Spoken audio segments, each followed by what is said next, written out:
Hello, welcome back to Level 1 News. Today we're doing government and security news. Did I say it's July 12th? I instantly forgot. It's July 12th, in case I didn't mention it. You got the date wrong last week, last Friday. Oh, did I? I was like, just now? I'm losing it. Only 100 people let us know. I'm distracted by the rain right now. It's like pouring rain So much outside. rain. So much.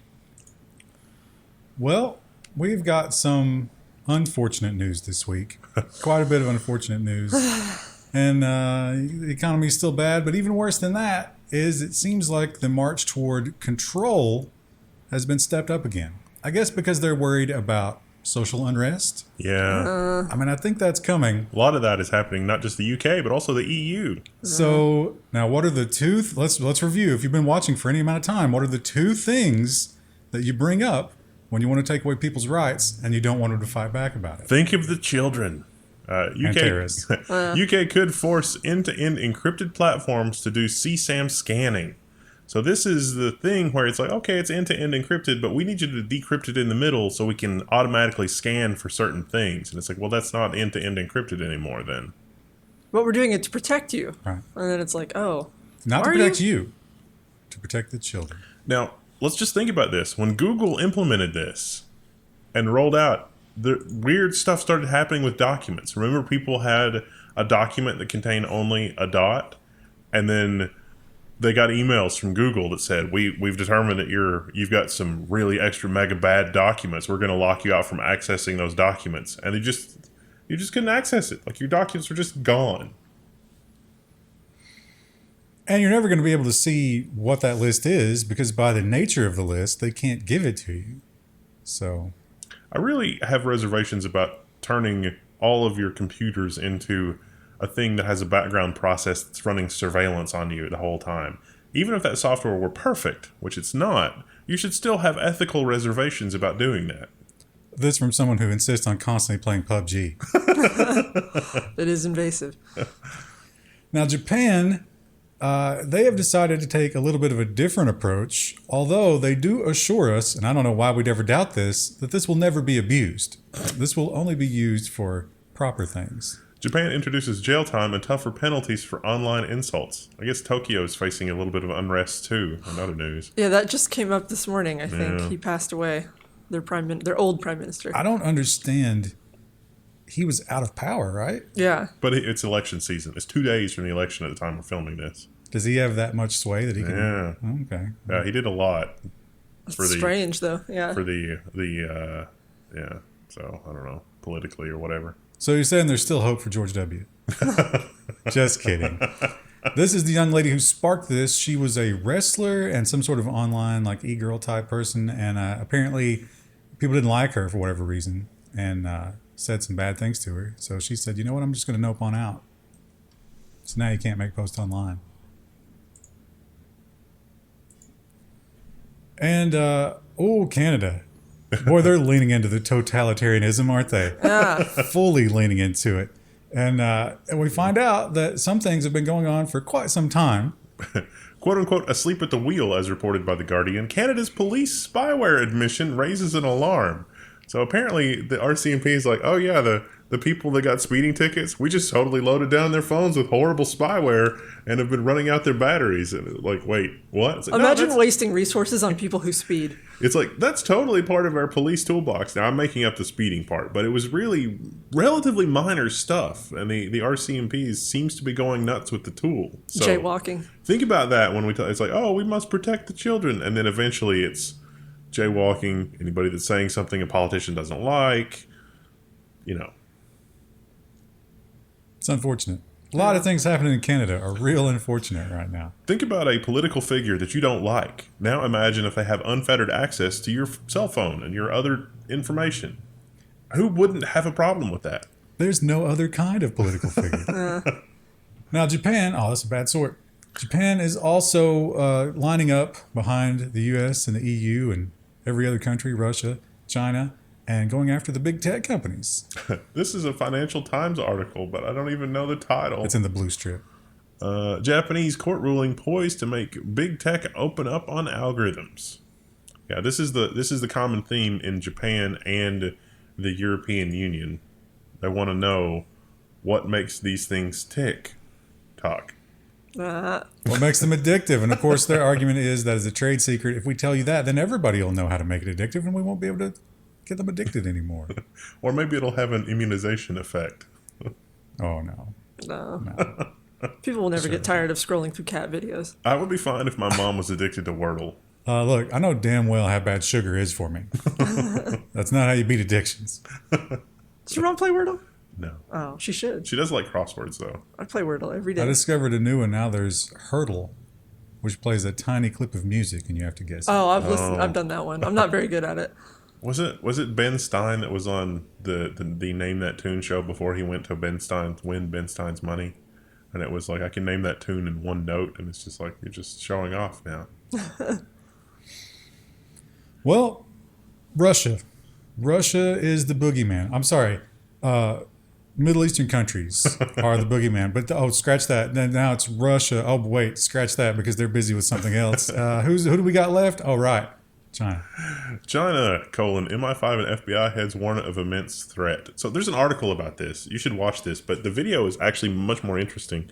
They sort of speak obliquely during this, and they just say that China spying is stepping up. And it almost, at first, sounded like they were talking about industrial espionage, because China wants to produce more stuff domestically, and they certainly can because they, rare earth materials, and there have already been certain semiconductor sanctions that are put into place, but certainly it seems like China's looking at the sanctions that are happening elsewhere and saying, gosh, that would be really bad for us. Let's try to become self-sufficient. But then at the end of this, almost like a plant, there was somebody in the audience that said, are you talking about Taiwan? And they said, oh yeah, we're talking about Taiwan. And that changed the context of what they were saying. So not just tech either. They also pointed out that like those Monsanto seeds, they don't have any problem replanting Monsanto seeds. And they come over here and just get them out of farms. I mean, how are you going to protect an entire farm and stop them? They only need a couple. Yeah. And so they really just don't care about property, intellectual property and all that thing, which they've never have. But now all of a sudden we're admitting it. I don't know why. I don't know what changed. Yeah, I also thought it was strange that they did this out of nowhere. Maybe it was both heads. It could be the fact that China's just doing a lot better at it right now. Yeah. They're making some huge gains with this whole Belt and Road thing. The Belt and Road thing, huge economic gains. The median salary, like the median worker salary, has moved up tremendously in China. I mean, it looks like they're poised to have a really good economic boom. Wow. Well, as much as you can right now, I guess. But even then, I mean, a lot of that stuff's fake. They have a lot of fake stuff in China. But and the Bank of International Settlements gave them a loan denominated in their currency, not in dollars, for the first time. Interesting. Yeah. So, and over in the EU, of course, they I would say they started this party. They were the first to really seriously go after the big tech companies. EU's regulatory iceberg bears down on tech's big ships, implying that tech is the Titanic and they're going to be sunk. I've got some bad news for whoever wrote this. It's not going to be like that at all. I wish it were, but I don't think so. This is all, they're rolling it all up. They got the payment processor stuff, the side loading, all of that stuff, all the big issues. And they're taking some pretty serious positions on them. A lot of people are now assuming that we're going to end up in a situation where we might have to split at least social media down the middle. One kind in Europe, one kind in the Americas. But it would also lead to how devices are managed and the actual technology. The EU legislation has phones and stuff being managed more like personal computers where you have, total control over everything. And of course, the UK no longer in the EU, but they are doing their own version of all of this. Amazon is being investigated in the UK for practices which may give customers a worse deal. So this sounds really good, but this is another one of those articles where you read it and it sounds like that most of the people involved in trying to make a change here understand that something bad is going on, but don't understand at all how to address it. Has to do with the recommended items. For example, when you put something in your cart, you get that little strip on the side. Almost always Amazon products. Yeah. Almost always an alternative to the product you're buying that's an Amazon product, if that's what the situation. I mean, So. you could distill what they're worried about down into basically, is anybody that you interact with financially the least bit predatory about anything at all? And you have to interact with them. Yeah, and so I don't understand what they hope to accomplish there. Because like if you go to a bodega, it's like I want to pick up the most recent copy of The Sun in dead tree format. Oh, look at that! They've got a bag of M&Ms for sale here as well, just right in front of me as I'm handing the cashier the money. You could make the argument that it's basically the same thing. The bodega owner has picked which things go there. Yeah, probably true. But yeah, there is a lot more manipulation going on there, behind the scenes. That's true. Now, I have to wonder, I mean, this is a terrible thing, obviously, and it could lead people astray, but how are you following, what's the Twitter? At British Army. So you're following at British Army, you're enjoying all the Army updates and the patriotic stuff, and then one day, they're trying to sell you NFTs, and the gears don't turn at all, and you think, wow, that's weird. You're just like, yes, I want British Army NFTs, please, immediately. Even though they weren't affiliated once you clicked through. British Army Twitter and YouTube accounts have been compromised to promote crypto scams. The Army's investigating. I'm just about like, what universe are we in where it's like, maybe that is reasonable. Like, maybe a crypto I better get in on this early. NFT I know. from, yeah. I've learned with NFTs, you want to get in early. So if the British Army's telling me to. Obviously. The Queen wouldn't let this happen.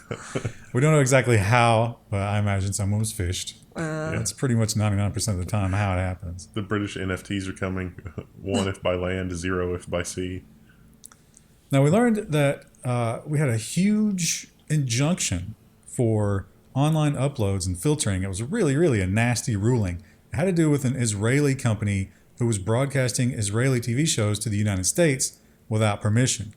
And we were just like, oh my God, is anybody going to step in and do anything about this? Turns out, yes, Cloudflare, but not for any benevolent reasons. Just because this would have destroyed Cloudflare, it would have made them liable for a lot of stuff. Broadest U.S. patent sought injunction rewritten and tamed by Cloudflare. So this injunction was basically, you can get an injunction against the current domain names and any other future domain names. And it was basically carte blanche to let copyright holders dictate how companies like Cloudflare would run their infrastructure. And so, of course, Cloudflare had to spend the time and effort to be like, what are you guys doing? This is really dumb. We should not have to point out the idiocy of this. It's like somebody is using the municipal water to boil water and throw boiling water in people's faces as they pass by. It's like, well, obviously the obvious solution is to have the municipal water company shut down the entire block. Obviously. You just described gun control. Now, Activision, they have faced some backlash recently. Yeah, quite a bit. They've made some decisions that people did not care for, and they've drawn some ire. Microsoft, also not a popular company. A lot of people have ill will toward Microsoft. Hopefully, that will affect this. Microsoft's $69 billion Activision acquisition faces competition probe in the UK. Basically, in the UK, is this going to hurt competition? Spoiler alert, it will. But who cares? The other game companies? Yeah. Microsoft, of course, has a rich history of acquiring and destroying game companies. And now they got the Game Pass. Yeah, I mean, which changes the business model entirely. Microsoft can acquire and destroy other game companies, and then the IP is locked up forever. This is good for other game companies. But the UK, remember, they did step in on NVIDIA and ARM. They did, yeah. They are not fans of this kinds of thing. Now we have sirens. Yeah, I don't know if the mics will pick that up. Probably. Probably. Let's have a moment of silence. That's why people subscribe here. Now you don't have to edit that out. And Twitter. Oh boy. India. India and Twitter. But India is the one who has a problem with all social media. They have decided that if you're going to run social media in India, you will do whatever they say. Twitter, challenging block orders, sues India's government. I don't know how successful they're going to be with this, but the lawsuit's pretty on fire because it basically says, like, this is basically just to support the corruption in the Indian government. And let's talk about that point by point. And they have given several points, not the least of which are some bans were not for content, nor did they reference actual content. It was just like, this journalist. What post from that journalist? No, just you don't understand. anything from them. Just that journalist in general must be blocked. They are persona non grata to the Indian government. So unfortunate if you like Indian Twitter. Oh, were you guys going to talk about that publicly? Oh man, we didn't realize. Sorry, bummer. our bad. I mean, at least here there's parallel construction, and they, this guy jaywalked 3 years ago. We've got his GPS. We got him. But they hide that as well. Yeah, but Really, it's just terrible everywhere. Just in different ways. Just a little more in your face. India's just not had the practice. They'll get it eventually. And, this is an interesting idea. Of course, I think we're going to see a lot more of this. Not quite populism or nationalism, but sort of like us versus them, and we'll decide who us is in individual situations. But let me just throw this out here. The name for this thing, because they haven't named it yet, they're saying metallic NATO. Natalica. Am I right? What a great name. RPT-COLUMN-U.S. The U.S. forms a friendly coalition to secure critical minerals. Yes, Natalica. That might be the title of the article this week. We never We'll forget. remember those. Yeah, we'll say it in the episode and then be like, oh, I don't remember what were we going to put that one? So we're talking about rare earth metals, but also things like neon gas, the problems that are happening in Europe right now have made it hard to get critical materials for globalization production, and it's weird because we can't really deglobalize because nobody has everything you need. Like when you play Civ, it's like you have to trade. It's good for you to trade. Nobody wants to trade because everybody's different idealistically. But some people do have most of this stuff, which that would be China and Russia. And so because they have most of it, and because we're probably easing into a war with one or both of them, time to think about that. Time to think about alternatives. So we found some good rare earth deposits that are near the shore, but still sort of problematic to mine. So that'll probably be good for the U.S. But I don't even know if anybody. It's so ecologically damaging for these things that there's not a lot of that going on in the U.S. Well, anywhere in North America, really. South America is maybe the frontier for rare earth metals. You know what's more ecologically damaging? Chinese invasion. Another ape club has fallen, and I couldn't be happier. To all of you who lost everything from this, you deserved it. The DOJ files charges against the Baller Ape Club, quote-unquote, rug pull. So there's a lot of amazing evidence. Like, law enforcement has done their job here. And this was a scheme from the beginning. And it was designed to defraud people, basically. And it's not just this one. Actually, the DOJ is working on several of these. Are you saying that bored apes aren't a good investment? This is not bored apes. These are baller apes. Oh, okay. New kind of ape. I thought it was just like a name for... No. Wow. I don't even know if it's the same guy. No. This is just everybody's getting on the ape bandwagon. Yeah. I like how you have a physical reaction. Yeah, as much as it can be a legitimate operation, the Bored Ape Club is a legit operation. And now, actually, the Bored Ape people might have cause for a lawsuit against the Baller Ape Club because maybe that's creating confusion. Imagine in 100 years when the sociologists and anthropologists are looking at it, and I was like, well, there was the Bored Ape League. And then there was the Baller Apes, and that kicked off World War III, and we can't figure it out. We don't know why. We don't know why. I feel like I'm back. So much was lost when they started using the nukes. I feel like I'm back in a college history class, and we're talking about the fall of Rome and the things that were happening. I'm thinking just like items leading up to World War III. Well, the political class granting themselves power and favor and keeping everybody else out of politics. Check. Devaluation of the currency. Check. Your voice got like a little panicky there. Check. Yeah, it seems kind of close. Seems real similar. Did we do this one last week? I have a vague memory that we already talked We did a about. story about this a while ago, but I don't think that they had announced that they were going to actually do anything about it. Okay, good. So they did do something, and Amazon did surprisingly admit, We do kind of do that. we didn't mean to, but maybe there was a dark pattern. Maybe. Amazon agrees to drop the Prime cancellation, quote-unquote, dark patterns in Europe. But not in the U.S. But not in the because US. nobody cares about what happens in the U.S. Yeah, you're going to have to jump through some hoops to cancel your Amazon Prime in the U.S. It's not like it matters anyway. The package delivery times at this point are just random. I really should just get rid of my Prime. Yeah, Might wait till September 2nd. For But I that. still spend so much with them that the shipping costs I would still lose money, I think. You need to make a spreadsheet. You know what's really crazy is that Amazon grocery delivery is getting to be better than the grocery pickup from the local grocery places. Like, how do you fail that badly? Yeah. That whole world is just bad. Yeah. It's just poorly done. But it's hard to make money. I understand that it's hard to make money at that because it's like you would have to pay people Chinese level salaries to ever make money at that. It surprises me that the grocery pickup can be as unprofitable as it is, because it seems like just managing the logistics, like the way the Walmart has, that would be a much lower cost of operation than maintaining, what they maintain inside the store. But you still have to do both. Yeah. That's the issue. But you're reducing the amount of traffic inside the store as well. But those lights and air conditioning don't care how many people are in the store. It's just it still has to run. Less cashiers and stuff, though. Less stockers that have to stock from the back to the front. Well, here's a headline that you don't want to see when we are so close to a possible World War III.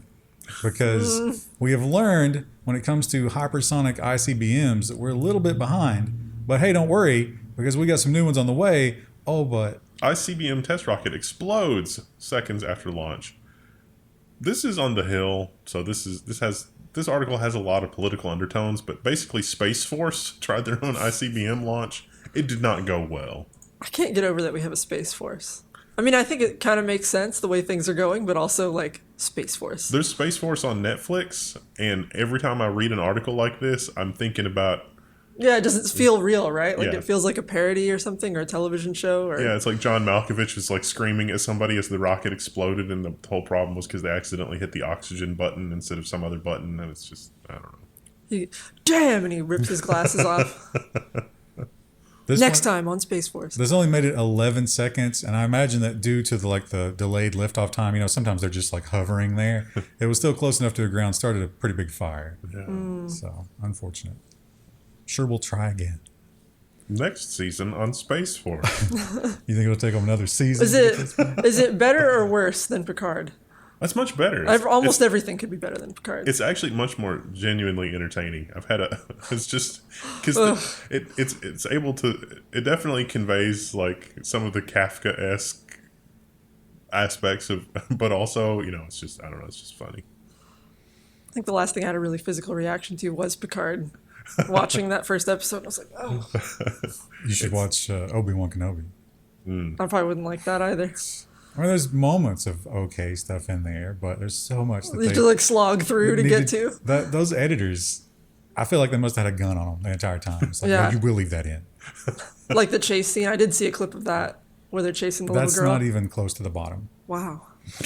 Now, do you guys recall the last time the FCC asked everybody to weigh in on a topic on their online forum? Yes. Yes. It was all bots. I seem to remember it not going well. Oops, all bots. I wonder if anything has changed. Ars Technica reports that the FCC got 90,000 plus comments from Starlink users protesting Dish mobile service. The FCC comments show Starlink's importance in rural areas neglected by wireline ISPs. These are amazing. What happened was Starlink sent an email to their subscribers in North America and said, hey, Dish wants to use some of our spectrum for their own mobile services, and we think it's going to interfere. You should tell the FCC how important your service is. And Starlink is important. The incumbent ISPs have completely, I can't understate how badly rural areas have been shafted. Even not necessary, like you could just live in the wrong house in the middle of town, and then all of a sudden they want $40,000. Well, there are people where I live, like, we have good internet at our house, but like 3 or 4 houses down the road, no internet. Yeah. It is bad. And anytime you read an article that says, oh, it's not really that bad, that's a lie. That was a plant. Probably Mickey Mouse himself ordered that article to be there. The ghost of Disney. And Dish is dying. Yeah. Is there any chance Dish survives? No, it's the withering husk of Dish is owned by the telecommunications incumbents. It is being animated Weekend at Bernie's style to try to convince you that something might come of this and there might be more mobile competition. But it is a ruse. It's fake. It's not real. And Starlink, like, it pains me to praise something that should not need to exist. We as taxpayers have paid money to have fiber run everywhere such that something like Starlink would not be necessary. But here we are. Honestly, those AT&T execs who bought Dish way back then, they should all just be locked up for fiduciary duty. I mean, nobody thought that was going to work, and it spectacularly did not. We remember the episode that we did on that? Like half the episode was just ranting about how stupid that was. And here we are. Somebody came up with something that actually works, and now they're just trying to put this in front of it. Yeah, to wreck it because it competes with them. They can't charge $40,000 to hook up your 3 meg DSL. You ever see those videos of like really trashy women getting into fights and hitting each other with their babies? That's what this is. Dish is the baby that's being wielded as a cudgel.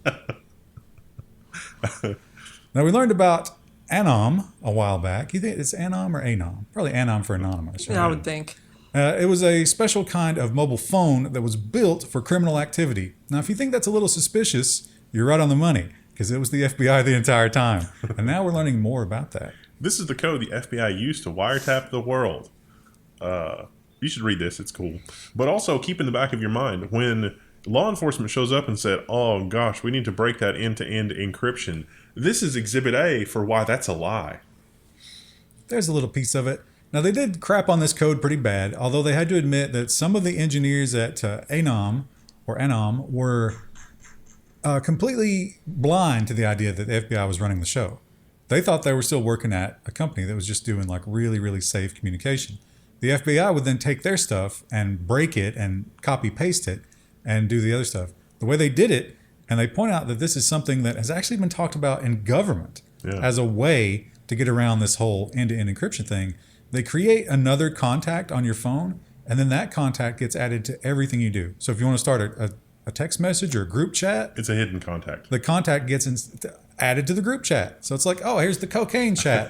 Guess who's in there? It's always the FBI. Now, if you're thinking, this sounds familiar, have you guys covered this before? We have. This is how it operates in China with things like WeChat.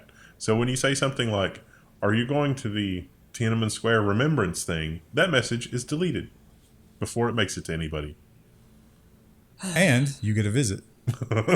And you're disappeared, yeah. And your QR code changes colors. And when your family calls you in a week, a policeman answers and it says, why have you let them talk about such things? And then your liver's gone.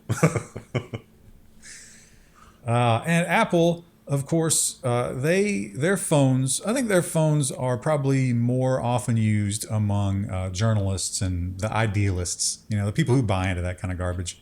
And so they get targeted a lot by these kinds of things where we find out in Spain, Italy, United States, Israel, India, definitely China and Russia. Canada now. With Middle East. Mm-hmm. So you get this malware on your phone. We all know that NSO has great Apple malware. They have great things to break Apple. What can you do about it? And Apple has sort of half-assed their response. Apple's quote-unquote lockdown mode protects potential hacking targets.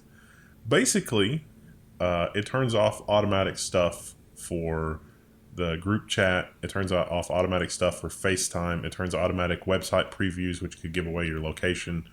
But Apple says this is not for everybody. If you just want good security and you're an ordinary person, this is not for you. This is only for like extreme important people. So it's going to be horribly inconvenient, which is a terror. Like, does no one understand security at Apple? Like, why would you do it this way?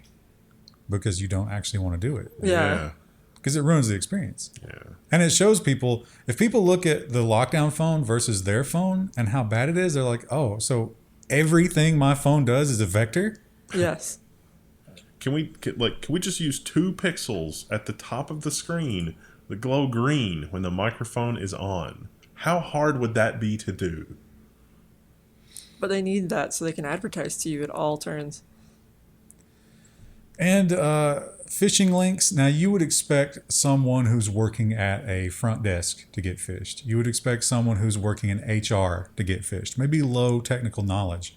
But you wouldn't expect one of your head engineers to get phished. And yet. How a fake job offer took down the world's most popular crypto game. Ugh. So this is a crypto game that was blockchain adjacent, I guess. and they had like 11 control nodes, and the bad guys needed to compromise like 6 of them. With the fish, they immediately compromised 5, and they stayed in the system forever. Lateral movements eventually meant that they controlled, I guess it looks like it was 11 of 19 by then, or something like that. Now, they should have done more to keep their employees happy, because this guy got fished because he was looking to leave the company. He was offered a job somewhere else at a company that was fake, and boy, did they offer him a lot of money, fake money. And at the end of that whole process, they sent him a PDF. That's what got him. Only open PDFs in your virtual machine, not on your main developer computer at work. And here's a headline that we just keep seeing. And they kind of had some things. It's like, well, what have you done to try to protect this? And I said, Basically nothing. That thing. Hotel giant Marriott confirms yet another data breach. They cleaned up the last one, and it didn't really make any changes. Oh, and it happened again. Wasn't it like last year that this happened? Yeah. It wasn't even that long ago. And the other hotel chains have been hit in the meantime. Yeah. So, they knew that. They were paying attention to that. Also, it's not actually possible to get a hotel room without a card, right? Right. Because they want the damages. We need a better system for that. Oh, let's make an NFT marketplace where you trade NFTs for hotel rooms. Or you could do an NFT escrow hotel deposit. Or maybe not NFT, but maybe crypto. Something like that. They'd probably try to claw it back every time, wouldn't they? It's like, oh, look at these cigarette burns. It's like, well, those were there when I came. You'd have to videotape the whole room, like when you move out of an apartment. Well, move in or move out of an apartment, because they'll try to get you for everything. And cryptographic algorithms. Now, there's been some issues in the past with our cryptographic algorithms, and this organization was part of that. So makes you wonder a little bit. But now we have some new candidates. The NIST announces the first 4 quantum-resistant cryptographic algorithms. So you can read about those. The first 3, the third one is really interesting. It doesn't use hashes or anything. It's like something else. The 2 of them use a lattice function to try to do it. So it doesn't matter that you have a quantum computer. They're quantum resistant. But also, I'm pretty sure that AES is quantum resistant. Like, you can only reduce the number of things you have to check by like half, which is still an absurdly large number. We've not actually chosen one yet, so that's still to come, but we will switch over to that one day. Well, the preliminary recommendations is to implement these 3. 2 of them, they're all really interesting approaches to the problem, and different enough that it's like, hey, maybe one of these will survive. Now, this headline, I think, is the same as a follow-up, because there was both a hacker claiming this and a web portal that was wide open. Did you see those as the same things? Yeah. I think they are the same thing. A hacker claims to have stolen the data of 1 billion Chinese from police. China Dan is asking for a ransom of 200,000 in equivalent, 200,000 U.S. equivalent in Bitcoin. But there was a police portal that just had, like you could probably use incremental keys or something like that. And I think that might be where they scraped this from. I don't know if this was necessarily a hack, because anybody could do that until they fixed that. I think one of the articles that I read said that they shared information on something like 7 million of the records, and they called the people, and it was real. Of course it's real, because anybody could have grabbed it from that web portal. And it was there for, I think, 6 years. Oh. And that's a lot of records in China. Friendly reminder that the California DMV will happily sell the DMV records to anybody that wants to buy them. ... Don't even have to hack anything. Just have to pay them. Yeah. Well, I guess hacking is cheaper. And, of course, another week, and we've got a new wormable Windows exploit. Microsoft finds a Raspberry Robin worm in hundreds of Windows networks. ... And then the follow-up is Microsoft has decided to re-enable Microsoft Office macros. Thanks, Microsoft, for keeping security researchers employed for decades to come. What an attractive bird. Do you think that's Photoshopped? It's definitely Photoshopped. He's super red. Yeah, because the background also has like a pinkish hue. They took that image and then they put it in Photoshop, and then they changed it to the red hue, and then they changed the saturation up. They color graded it before they pasted it. What a rookie move, bleeping computer. They didn't even put a picture of a worm. It should have had a worm in its mouth. And, of course, this is the hot topic of the day. And these people are actually going back in time to dig up stuff. But it does point out that in the connected age that we live in, almost nothing about your personal life is private. Yeah. Text and web searches. This article on MSN says the text and web searches about abortion have been used to prosecute women. And they went into an article where a woman was basically at the end of her term, and it was really not a great situation. But they used her past text messages and other stuff to prosecute her. Also point out that depending on these laws, if you were to just go on Amazon and buy certain birth control methods, especially like the morning after type of stuff and the pills, then those crossing state lines, there's like a lot of question there. We've certainly seen the government go after people for less. So it is a bit worrying. Yeah, like buying moonshine across state lines. Mm-hmm. Maybe if we just had privacy about the things we buy online. No, that's no. We can't do that. Well, of course, if we did that, people might be able to get their hands on pressure cookers.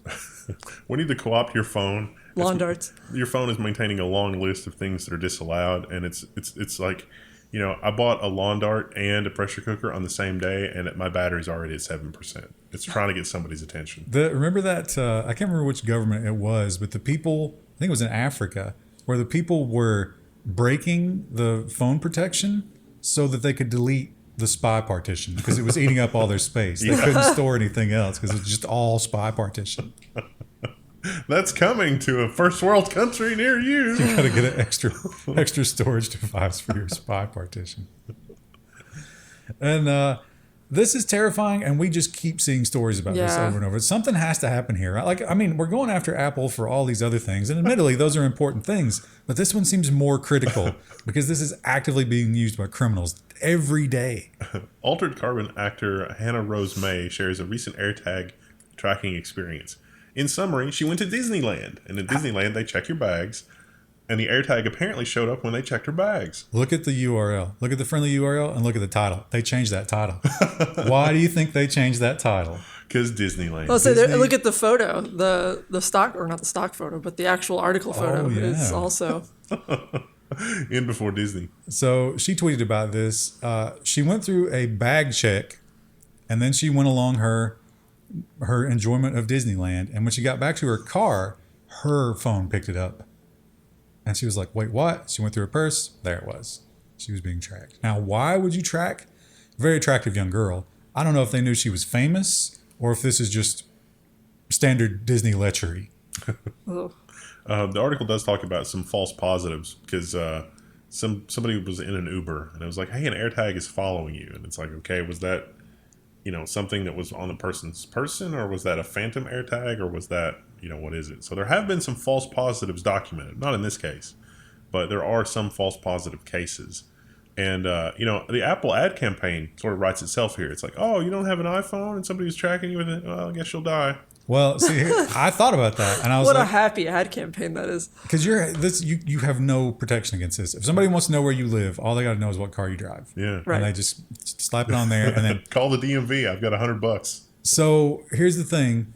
I was like, well, is there a way to detect these things? Can I get like an open source app that can detect that signal or whatever? Turns out there's a Play Store app for Google users. But when you read about how it actually works, it's by Apple. Apple made it. Apple did everything they could to prevent you from actually finding these. Yeah. It's just I feel good now because I have this. That's not how it works. And it only detects if they've not already been paired with another iPhone. But I don't really understand how AirTags work entirely, but wouldn't they be able to do that anyway to track you? No, it's pretty crazy. It's a low energy beacon, but every Apple device, there's so many Apple devices, every Apple device looks for that beacon, and any random Apple device in the area belonging to anybody will report the coordinates of where it saw that device. But not to the Google app if another Apple app is currently engaging with it. Right. So it's useless. And it doesn't tell you until like 15 minutes after that disconnect happens. Well, I think the way it's supposed to work is that it'll detect it immediately, but it doesn't say anything is happening until after it's followed you around for a while. Yeah. So AirTags, a real threat. And so far, not sure how to deal with them. Apple gets to decide what is and is not a threat. You can't just get a map of all AirTags everywhere. Plus, this is that whole situation where it's like video game hacking. On one hand, it's ruining the experience for everybody else. But on the other hand, they sell a new AirTag every time you get stalked. Right. That's the reason games also don't deal with Smurfs at all, because it's like, well, that person bought another game. I don't care if they're ban evading. I don't care if they're a serial rapist. They're our best customer. I will say that AirTags for tracking stolen trash cans have been real handy. Wait, have you been doing that? Yeah. Wow. I don't know if that the collateral damage, I think, is a little too high. When we compare trash can to human trafficking. Can trafficking versus human trafficking. All right, that's all we got. We'll see you guys soon. Bye! Hello, welcome back to Level 1 News. Today is July 13th, and we're doing business and social technology news. So much news because it's the beginning of a new quarter. Oh. And some quarterly numbers, or I guess this is predictions. Yeah. The last quarter was actually not too bad considering everything else, but a downward trajectory, and the estimations are bleak. Gartner predicts a 9.5% drop in PC shipments. Stark contrast to the 11% increase year over year from 2021 shipments. But that is a good point because we were in a big upswing. Yeah. Look, technology had a big shot in the arm from people being trapped in their homes. Now, this prediction is based on a bunch of analysts and input and blah, blah, blah. But the reality is that a lot of manufacturers have revised down the orders that they're ordering from manufacturing. See, they have to put in orders now in order to make stuff available in like October, November, December. Those orders right now are not happening. So regardless of what the demand is, the supply is not going to be there in Q4 of this year. That may have an effect on pricing if the analysts are wrong. They've never been wrong. Now, of course, the big tech companies rely mostly on advertising as their business model, most of them at least. And more, that is being stripped away by laws and infighting among them, like Apple and Facebook and all that stuff. So more and more, they need better ways to get ads in front of you, more invasive and more horrible ways. This ad company subsidiary is teaming up with U.S. carriers to take over your lock screen. Glance is coming to the U.S., and if you've never heard of it, prepare to hate it. So Glance is already deployed in places like India, and it helps subsidize the cost of a phone. They're going to bring it here. This makes me want to throw my fist through a wall. But I haven't even seen it really yet. So yeah, the lock screen will show you, they basically describe it as TikTok on the lock screen, but by an advertising company. And you're probably thinking to yourself, well, I would never install that. No, this is the kind of bloatware that you can't get rid of. That You don't install it. The phone company puts it on there for you and then makes it so you can't uninstall it. We don't understand. It's working so well in India and China and places where people don't even have computers a lot of the time. The solution is just going to have to be to get a dumb phone eventually. Like that's the world we're going to live in. If you can even get a dumb phone. Yeah, no one's gonna want it. You're gonna like Pine Phone. I would suggest that we all collectively invest in Pine Phone and the open source options because this, it ain't. I'll go back to a two-way pager. Yeah. Well, the carriers would shut that down. They're in league with them. Yeah. I would love to get a fair phone, but I think that's EU only. They Yeah. don't do anything in the US. Yeah. Yeah, and so the guy who wrote that article, he tested a lot of phones, and he was in Germany, but he says like, okay, you can't actually have this in Germany, but I got some phones from India to test, and they do work here. Just doesn't have any content right now. Ugh. And of course, if we're not selling PCs and nobody's spending any money, this follows. Video game sales set to fall for the first time in years as the industry braces for a recession. So that's why they're loading up every game with cosmetics and loot boxes and battle passes. You should follow Level 1 Techs on the forum because we've got a lot of threads about all the indie games that Ryan's always mentioning on the streams. It's a golden time. It really is. Indie games, so good, and a lot of them are going back to this low price with a demo model. Yeah. Which is beautiful. I actually really like some of the threads on the forum where it's like, I discovered Vampire Survivors as a result of blah, blah, blah, and I'm getting more enjoyment out of it than this $60 thing. AAA studio game. Yeah, and that's the reality we're in now. It's $2. Might as well try it. Not only that, but you're helping, you're not propping up some studio. You're not propping up like Microsoft.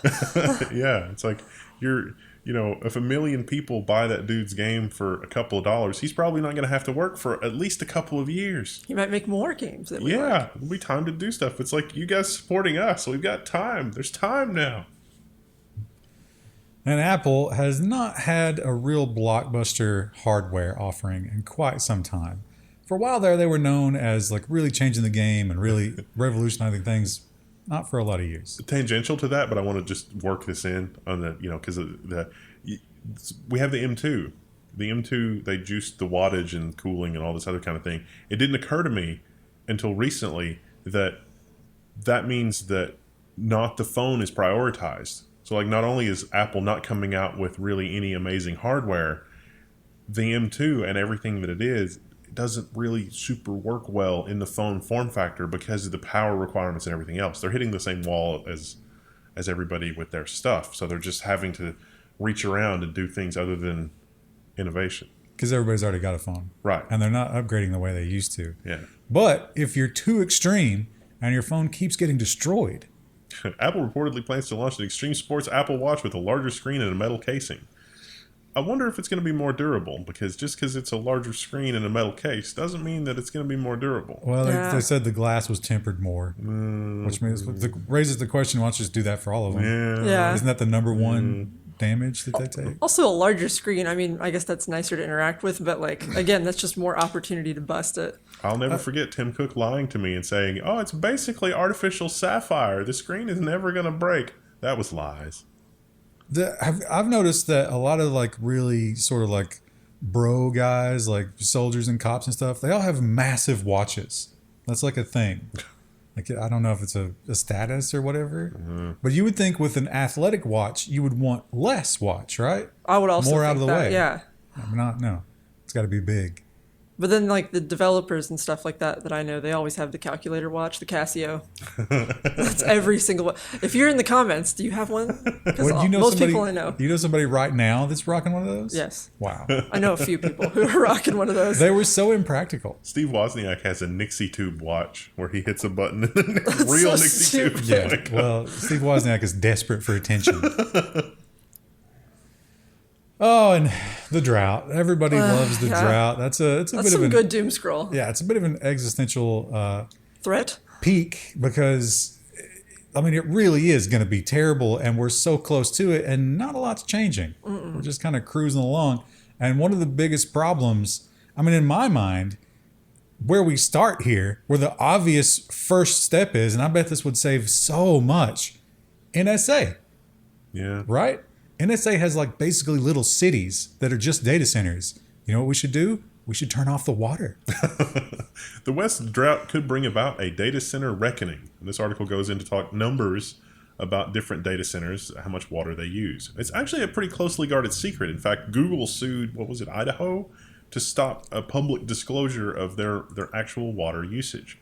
But this goes on record to say that Microsoft thinks that they have a way to collect rainwater to actually have negative water usage by maybe 2025. What rainwater? Yeah, It's not raining out there. That's the problem. You know what? We have another thing that's really good at catching rainwater, Lake Mead. Yeah, they're still down by, 20, 30 million barrels of water. Yeah. So. The mountain's also really good at catching rainwater and then letting it melt. They're also not catching it. A little bit of a problem. But we're going to have a fun story later about how they want to pipe the floodwater from Colorado. From Kansas to Arizona. I don't think that's going to work out for them. I think China moves it a lot farther. Yeah. China moves it from the south to the north over all that landmass. Of course, it took them years and billions of dollars to do that. Probably more than billions. Well, augmented reality and the metaverse and everything, we keep hearing about it. Everybody tells us it's the next big thing, but the hardware, where is it? You can't really buy it. And if you could, you'd have to buy it from Mark Zuckerberg. I'm never doing that, right? So maybe there's a new thing, but this, to me, this sounds like, remember the Pebble, or what was the name of the one where it had the rock monster that threw rocks at you? Bigfoot? Oh, the AR headset. Yeah. That just evaporated. That just never came. That's what I think this is. Smart contact lens prototype puts a micro LED display on top of the eye. The Mojo lens has a micro LED display that you control with your eyes. That is not. This is a stock photo. Yeah, that's absolutely a stock photo. Because they say it doesn't work this easily. Let's take a look at what it actually looks like. It doesn't look quite so lovely. It's a little bulky. I don't think you can see through it. They've got like Kaiser fleshing rings on the There's a or tear whatever down. flesher. Nice to know that you can still get the coloration on it. The pupils are huge. Well, because it's got a. I mean, you're going to be dilated because there's light coming out of that thing. They described what it can do so far. Very unimpressive. It's like a single color image that moves a little bit. Why even put that article out there? Why admit to the world that you've accomplished nothing? Now, if you're hot for a new kind of processor, maybe you want to get into the old RISC-V stuff. It seems like there's a lot of big things building in RISC-V, although this one I don't think will have great support quite yet. It's just for developers. The first RISC-V laptop announced with a quad-core CPU and 16 gigs of RAM, and yes, it boots Linux, because of course it does. It is not for early adopters. It is not for your daily driver, but you can get it done.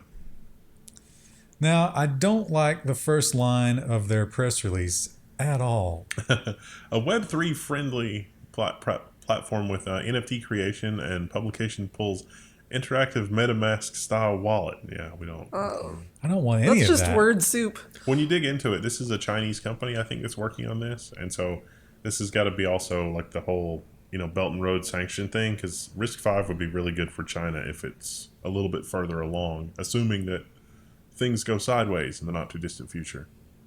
I don't know if that'd be good for them or not because they have to steal it. So they have to wait for somebody else to build it, and now they're getting caught more and more doing that. I don't know. Maybe they'll transition into doing things themselves. Doesn't seem like it. This was a late update. This just happened yesterday. And oh boy, is Jeff Bezos probably not having a good day. Furious. Do you think he sent some angry emails this morning? Probably, yes. Workers in Campbellsville, Kentucky look to join the Amazon labor union. They got some quotes from the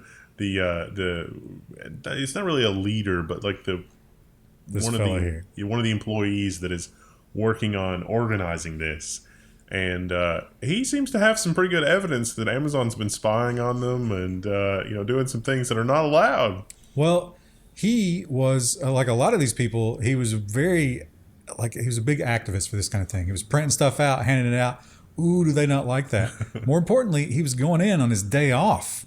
Can you imagine caring so much about something that you get one day away from that hellish warehouse and you decide to go back? Well, Amazon heard about that. Amazon bars off-duty warehouse workers from its buildings. Yes. This includes, you can't come in early for your shift. You can't leave late for your shift. What if you forget something in your locker? You're not allowed. You're not allowed to come back. It's more and more like prison every day. It really is. The press release from Amazon misleadingly says, well, employees can get together anywhere else other than Amazon. We just don't want the liability. It's curious because this wasn't a problem until the whole unionization thing. Well, we have not exactly, but very close to a year and a half to wait until a beautiful, beautiful date when we'll have so much creativity. The memes of this are going to be so good. And we've already gotten it for Winnie the Pooh. And look how amazing that was. He turned into a murderer almost immediately. The person in this article does not understand how things work, or he's paid. Oh my God. The mouse. The shilling in here was incredible. But of course, I say a year and a half. What's more likely to happen is that Disney reshapes law to its will, Yes. which has already happened twice. Disney could soon lose exclusive rights to Mickey Mouse. But what you think of as Mickey Mouse is going to be protected for probably another 50 or 60 years. They'll just keep extending it. What actually will lose copyright is the Mickey Mouse scene in Steamboat Willie, which is from 100 years ago. The copyright should have been given up on that millennia ago. That's just... no. So, copyright is not supposed to be perpetual. In effect, it is, but it shouldn't be. Things should enter the public domain after the creator. You got to balance. I created this thing. It is good for society, and it was good for me. It was good for me for a limited time, and now it'll be good for everybody else from now until the end of time. It's a very simple. The mouse doesn't need to be part of the equation from now until the end of time. And to say that it is rent-seeking hideousness. I think probably what you should start doing right now, start amassing your stockpile of Steamboat Willie anime porn. And then when that date comes, just flood it. Just drop it all on. OnlyFans. Yeah. You're gonna have an amazing OnlyFans. The furry community will love it. It's nuts because like Sherlock Holmes, some of the Sherlock Holmes copyrights have expired, but not all of them. And so if your story is based on Sherlock Holmes with character development up to a certain point, that is okay. But the people that have that still own the copyright interest in Sherlock Holmes, after a certain point, there were certain developments in the story. And if your story incorporates the things that happened after the copyright date of those things, then they will sue you. That's how insane this is. And that's just, Sherlock Holmes. That's not even something as gargantuan as Disney. You can imagine the rat... The iron fist that Disney holds all its IP with. Yeah, I mean, Disney is famous for some of its rat finkery. The 3-fingered iron fist. The white gloved iron fist.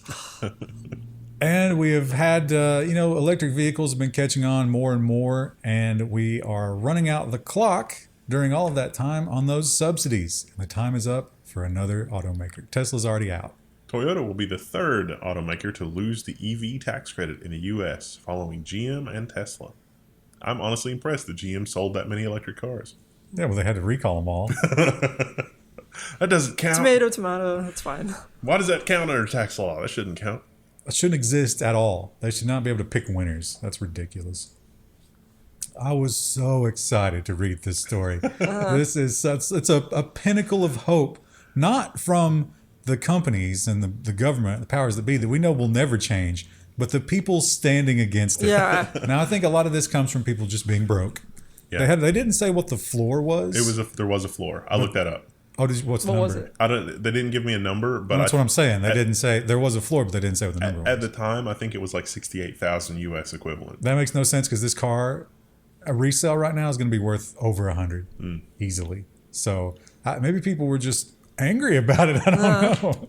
No bids on Chevy's first NFT, even though it came with a free Corvette Z06. Or maybe people who are really into cars and Corvettes don't care about NFTs. But you get that car. I would give you $65,000 for that car right now. You like to go fast. I'd sell it. I'd say it's a one of a kind, and it's all pimped out. It's got all the body effects and everything, all the features. Although if you read the color, if you read the fine print, it's like supply chain issues. It may not actually have all these features.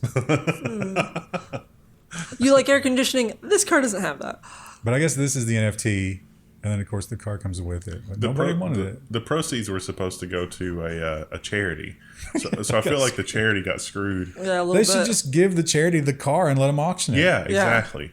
That's it's like, oh, the charity lost out. No, it didn't. Well, give them the car and let them sell it however they see fit. You'd think, too, that they'd be like, oh, maybe this just wasn't a fit for our audience. But no, the guy in the article was like, we just think that, we've learned a lot from this lesson and we're just going to keep forging ahead with this. Mm-hmm. Nobody wanted it. This is what happens when you have an ad agency that's trying to wield technology and has no clue. Yeah. Now, for this one, I feel like we need the big board where it's like, it has been X days since Microsoft was anti-consumer. Yeah. And then we're like, oh, put it back to zero. Put it back to zero. Ars Technica's headline is Microsoft's xCloud game stream looks worse on Linux than Windows. Ars tests show a distinct visual downgrade when you're playing on Linux. So I'll give you a very simple explanation for this, maybe. And that is somebody inside Microsoft was looking at the user agent string, because all you have to do is change the user agent string. If you change the user agent string of your xCloud gaming client to say Windows instead of Linux, because it'll run on Linux fine, then the visual fidelity problems go away. I think somebody inside Microsoft assumed that you must be on an Android device, like a phone, if it has Linux in the user agent, because it does on Android. And they didn't consider Linux on the desktop because... the Penguin operating system, come on. From the screenshots I looked at, I didn't think it was like that dramatic, but there's a little bit of a difference.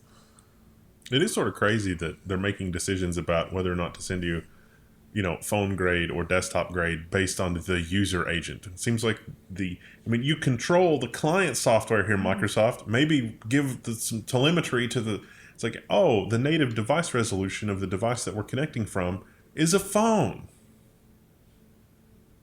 not the user agent. But people would override that because they don't want the crappy phone one on the phone. People want the full experience on the phone. I guess it is kind of a pain to change your user agent on a phone. The full experience on the phone. Yeah, I can't imagine How terrible that would be. streaming and playing Yeah. with phone controls. It's just astonishing. But yeah, the youth are into it. There's somebody inside Asus on the ROG phone team that's just screaming at their Microsoft rep. It's like, we invented this phone for gaming and you do this to us? Now, this is becoming a new weekly feature where we just talk about crypto that's failed. Yeah. Voyager Digital has filed for bankruptcy. It turns out they loaned Three Arrows $666 million. Ooh. Guess who's not going to get their $666 million back? As a result, they're going under. Ooh. That's just gone. Now, these guys had the right idea, but they managed to fail even though they had the right direction in the market. Uprise lost 99% of client funds while shorting Luna during its price crash. Shorting during a crash? Isn't that success? No. They managed to They didn't short it enough. No, they were trying to buy the dips and they got it wrong every time. Ooh. Astonishing. And of course, just keep naming them. How many crypto firms are there? It's amazing how many popped up during that time. Crypto platform Vault has suspended withdrawals and trading deposits amid financial challenges. Oh my gosh, they were operating. All of these companies were operating on the growth of crypto, which maybe was a bad idea. This is like mushrooms after a storm. Yeah, And They pop up and then they're gone. And the current economic cycle is like my zero turn. I don't know. Even if you're invested in the stock market, it's down like 37%. Oh, I looked at my 401k yesterday. Oh, yeah, I got that email. And I had to go unload all my guns. I just don't even look at it. I was like, no good It's news. like 37%. Yeah, it's not great. It's real bad. Well, always online games. Everybody loves those, right? They're the most popular thing ever. And especially when they're used to, it's one of those situations where it's like, oh, well, the servers are down on day one. You just can't play. But don't worry, it'll get better. And these will be here forever, right? Because we'll run these servers till the end of time. I'm okay with this, but I'm not okay with what comes next. Ubisoft is going to shut down multiplayer for older games, including Assassin's Creed Brotherhood. Hey, that's fine. They want to do that. It's totally okay. There's already an open source movement to provide servers for these, but Ubisoft is going to send cease and desist letters and shut them down, and that's the part I'm not okay with. How about just don't have that? If you're going to have it, make it completely optional so the games are fine without it. It's ridiculous. You know what's fun? There's still Quake 2 multiplayer servers on the public internet. Gmod is the same way. Like, people run their own servers. Yeah. Just saying. It's possible. I remember Quake 2 when I got that Voodoo 2 and those lighting effects, and you're like, this is the most amazing game ever. And you go back and look at it now, it's like everything was brown. This was just a brown game. Everything about this. It was terrible looking, but we were blown away by it. Wow. Have you replayed it with the RTX on, like the ray tracing? There's like 5 shades of brown now. Yeah, there's not only is there like 5 shades of brown now, the lighting. I had the lighting effect experience all over again. It was really good. I mean, there are more impressive games to showcase that. And Google getting off light here. Yeah. This is cheap for Google. Google to pay $90 million to settle legal fight with app developers, and this really probably wasn't enough. This is from Reuters. So they point out that 90 We get paywalled every time by Reuters now. Reuters paywall you can beat, just turn off JavaScript, so I don't bother replacing these. Pro tip if you're reading the one tab. But it was going to be 90 million, and they estimated so far there was like 45,000 eligible apps. Yeah. And so the money breakdown gets pretty bad. I think the minimum you're allowed to get is $250. Yeah. Which, compared to what they did. Yeah, that's really, you're getting off pretty easy. This is all about not letting you use your own payment processors and locking you in and all that stuff. So all that suffering that you had, it's worth $250. Meanwhile, somebody inside Google is saying, but Roblox takes 90%. We're leaving money on the table, guys. Meanwhile, app developers, especially the small ones, are just, I don't know what I'm going to do because of the prices of stuff. Well, I mean, you shouldn't have based your whole income on app development. Come on. You need a side hobby like a podcast. That should be your side hobby. You should have a real job, and then that should be your side hobby. Now, we have seen this headline so many times. Every major company has done it. We've seen it from Google. We've seen it from Apple. We've seen it from Amazon, with books from Amazon Yeah. as Oh, well. yeah. And so now Sony's stepping up to the plate. PlayStation Store will remove customers' purchased movies, because of course they will, due to evolving licensing agreements. You don't own that movie. This was from, what was the name of the studio? I don't remember. Studio Canal. And it's actually quite a list. Oh, wow. Yeah. Look at all that. I don't recognize very many of these, but I don't watch a lot of movies either. Guess what? In federal law, you as a consumer taking action to preserve your stuff Library. it's not codified in law. Taking a risk if you back it up. The entire Saw franchise just gone overnight. Amazon actually got in some trouble recently. Well, not trouble, but some people were upset about it because they changed the ebook versions of Lord of the Rings from the original covers to their new TV show covers. And people were pissed. Might I suggest you peruse some of the Level 1 home server videos to set up your own home server to avoid such rat finkery. Except you just explained why that's illegal. It's not illegal Yet. It's just not really been super tested. But not if you pull them off of those servers. If you got it from Sony, it would be. You're going to have to rip them from some other source. Yeah, you might be okay if you can play it on your TV somehow and record it as a different source. Maybe. We've definitely seen lawsuits about that. Now, this one doesn't have a big tech tie-in. This is kind of a low-tech device, but it has to do with right to repair and just how miserable and horrific companies are when it comes to this kind of thing. The U.S. FTC settles with Weber Grills over the right to repair. So, think about how many parts are on a grill. Not a They're lot. fairly basic machines. I think the Weber ones are kind of fancy, but They're not all, though. if you were to replace a part on a Weber grill with a non-Weber part and a non-Weber authorized center, you would be out of warranty completely, which is illegal. So they've said, "Oh, okay, we'll honor that now." This to me wasn't as egregious as some of the stuff. I'm still watching the case with Honda. So like a lot of stuff had disappeared from Thingiverse and other online 3D printable parts repositories for Honda vehicles. Because you can 3D print a lot of stuff that breaks commonly on Hondas. Like, the little screw covers for like the handles over the door. You can 3D print those. And Honda, for some reason, doesn't want people to be able to 3D print that. Because they're selling those for $25 a piece at the dealerships. How dare you do that for free? Yeah. And/or low cost. Yeah, that is like, as members of a society, that should be the death penalty for whoever has orchestrated that kind of nonsense. The people who orchestrate that kind of nonsense pay our lawmakers. Yeah, we have no say. It's like, this is obviously stupid. And they become our lawmakers. Yeah. And then they rotate back out and go back to Honda. But no one in a civilized society would actually want that. We don't live in a civilized society. Have you seen Twitter? Well, Facebook, they work hand in hand with law enforcement. Now, they do claim that they fight back against these kinds of requests, and they do some lip service about it, but it seems like they are more eager to make the government happy in order to get them to come off their back on all those other things, those horrible things that they do. It seems like they give them what they want when it's not them on the line, but someone else. An Air Force vet who worked at Facebook is suing the company, saying it accessed deleted user data and shared it with law enforcement. Well, the title's a little misleading.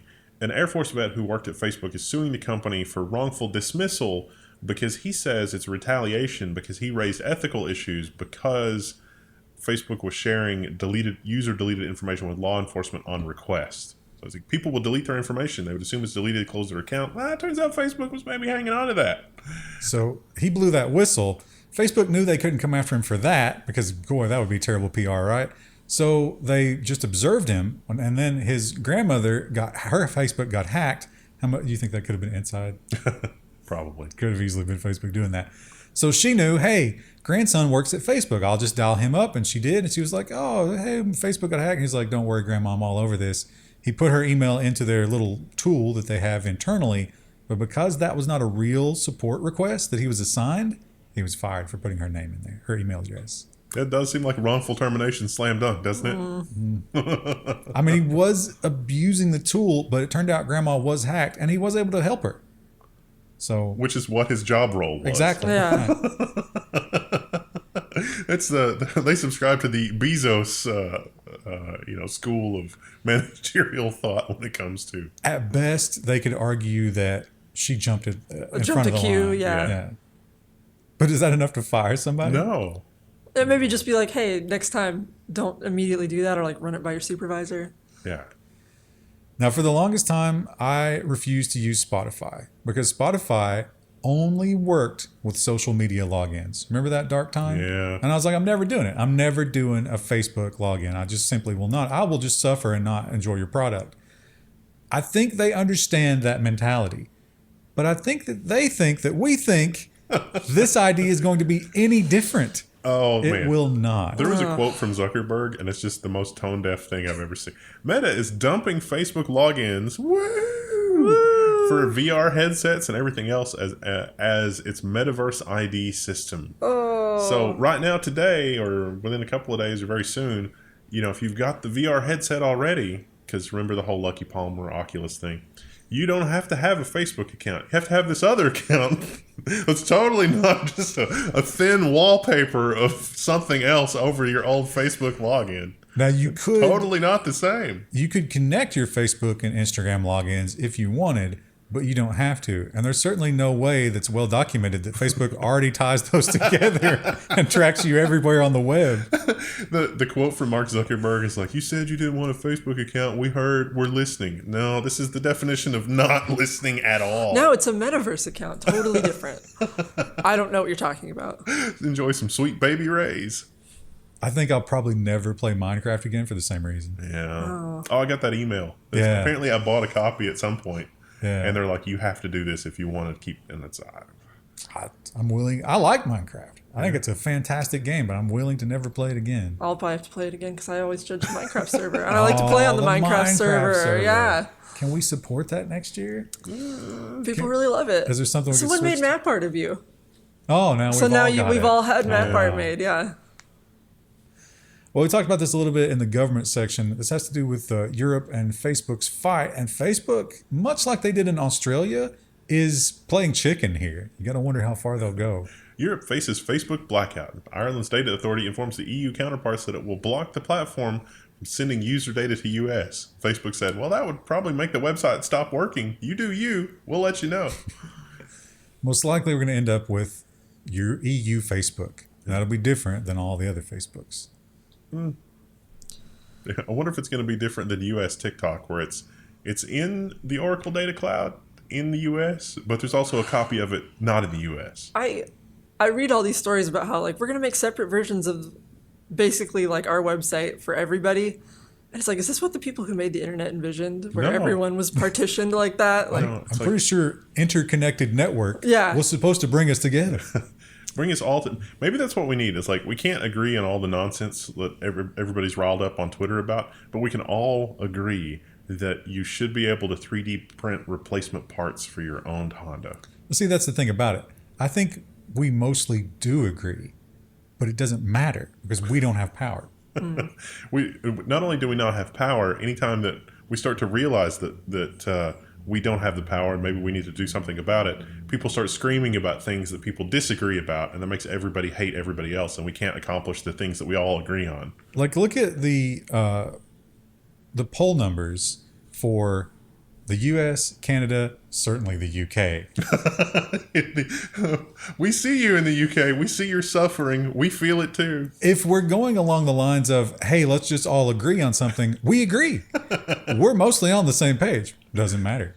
Doesn't matter at all. My favorite clip yesterday, not the yakety sax clip, like the stoic BBC reporter outside of Parliament, trying to say that Bojo had resigned, and it's just yakety sax blaring in the background. That was funny. the reporter started to laugh at the end of the segment. She was like, I know you can hear the music in the background. But there was another clip where they just picked some. It was she was probably about 25, and they just flagged her down off the street, and they said, "What do you think about Bojo resigning?" And she's like, "Oh, has he? I've just come from work. I didn't know. Well, that's a bit of good news today. Just like the most mild, like, oh, Yeah. that's great. Yeah.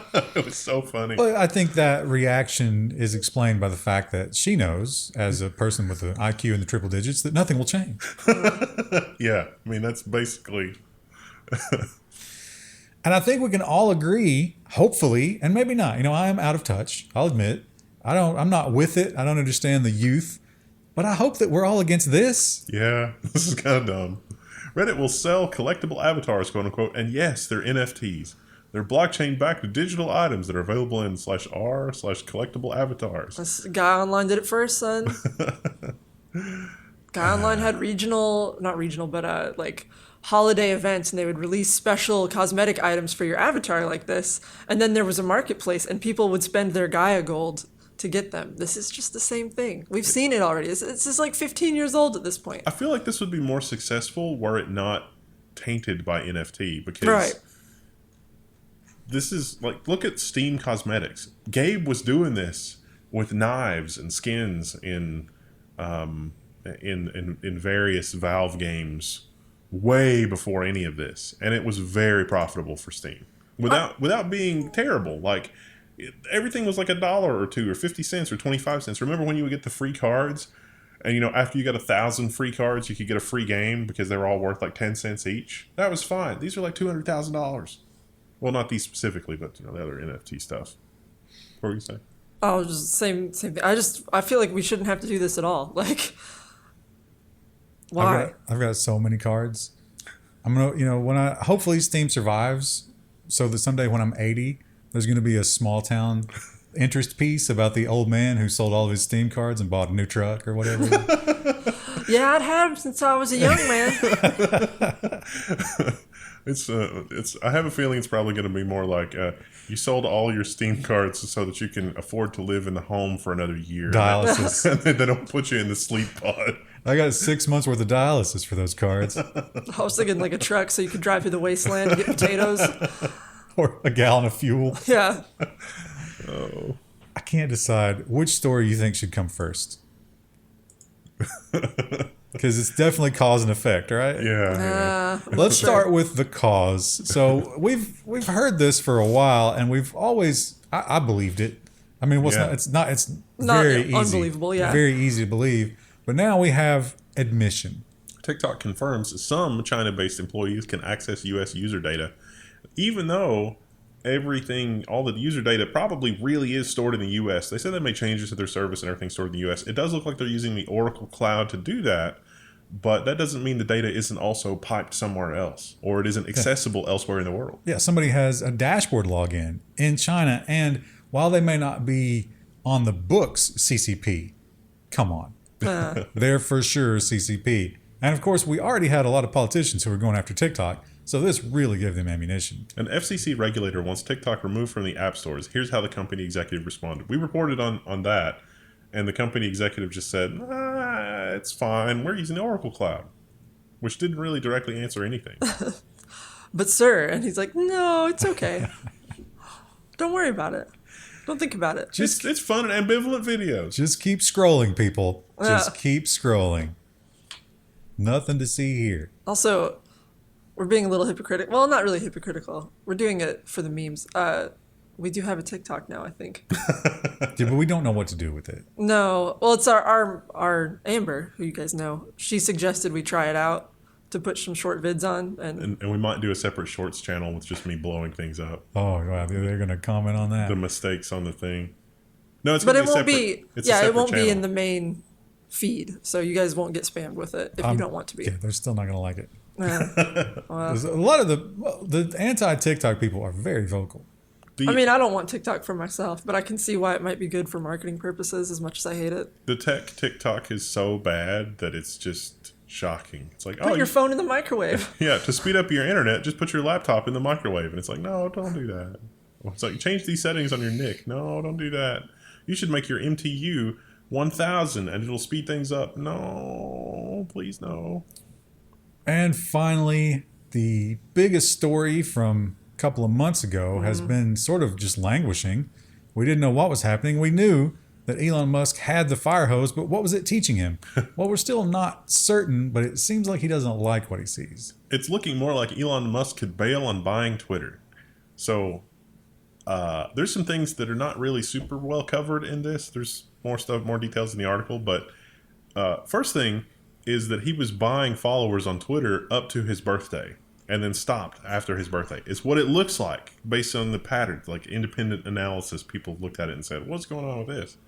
So that's probably where some of the commenting and stuff came out with. But that also suggests that he knew That you could buy followers. yeah, that you could buy followers and the bot problem and things like that. The other thing is that he had kids. We'll cover this in the nonsense section, I think. But he has twins with his Neuralink chief executive at the same time that he was having a kid with what's her name? To be fair, they were a Grimes. week apart.